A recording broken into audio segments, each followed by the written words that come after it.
Have you ever felt your dignity slowly unravel in front of 12-year-olds armed with iPhones, Snapchat, and zero mercy? Because I have. And it all started with a whiteboard marker. My name's Mr. Thompson, 7th grade English teacher, self-appointed master of metaphors and occasional referee in the never-ending circus that is middle school. Teaching these kids is like trying to herd caffeinated cats on roller skates blindfolded. 1 minute, they're crafting beautiful similes about the moon. The next, they're testing who can burp the alphabet backward while maintaining eye contact. Spoiler alert, they're frighteningly good at both. Anyway, it was a Monday. And if you teach, you know Mondays are like that one villain in every horror movie, inevitable, relentless, and always out to get you. I had spent the weekend prepping a lesson that would change lives. Similes and metaphors. I imagined my students leaning forward, their eyes sparkling, whispering to each other, "Wow, learning is a gift." I walked into the classroom feeling like the literary rock star I imagined myself to be, if Shakespeare rocked khakis and novelty ties instead of ruffled collars.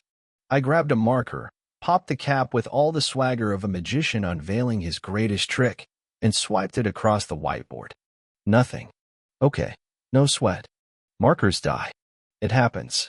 I grabbed a second one. Still nothing. By the third marker, the dry squeak it made sounded like a ghost trying to spell out, "Help me," with an invisible pen.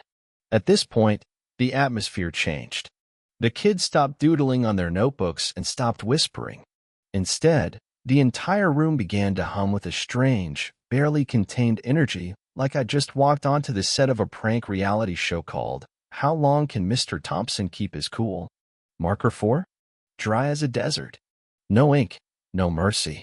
I slowly turned to face the class and said, in my most dramatic teacher voice, "Who has betrayed me?" That's when chaos exploded. Laughter erupted like a volcano. One kid literally toppled out of his chair, flailing like a windmill in a hurricane. Another dove behind his binder as if it were a magical invisibility cloak against my disappointment. And then, my eyes landed on the culprit, the marker caps. Every single cap was on the wrong color. Blue caps on red markers. Red caps on black markers.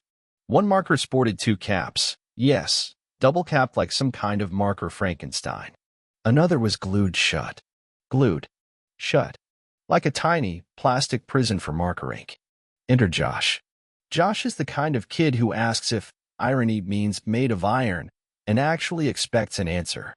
The kind of kid who once told me that Macbeth was just Breaking Bad set in Scotland.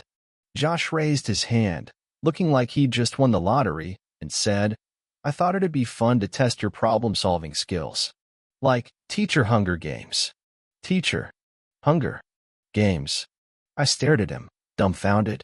For a full 10 seconds, I was torn between screaming, laughing, crying, and drafting a glowing college recommendation that read, "Creative. Resourceful. Future mastermind." Finally, I handed him the pile of mangled markers and said, "Congrats, Josh. You're now head of marker maintenance and color management. Your first assignment: figure out which of these markers still works. Fail me, and you fail us all." Josh took his new role with the solemnity of a general preparing for battle. He set up a testing station in the back of the room, complete with a clipboard, scoring sheets, and doodles of angry markers with faces. He created a 3-tier rating system. One marker got an F with the note, "Ink sad, vibes off." Another got a B+ with the comment, "Writes well but smells suspiciously like gym socks." I don't even look at the marker tray anymore. If I need a dry erase tool, I just ask Josh. He's basically the sommelier of whiteboard markers now. Meanwhile, my lesson on similes and metaphors? Totally derailed.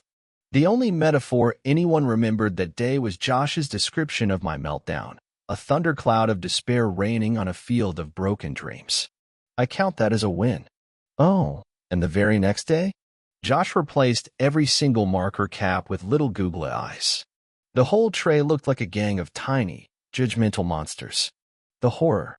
But honestly, it's moments like these that make teaching bearable, a constant, unpredictable adventure in chaos, creativity, and dry erase markers.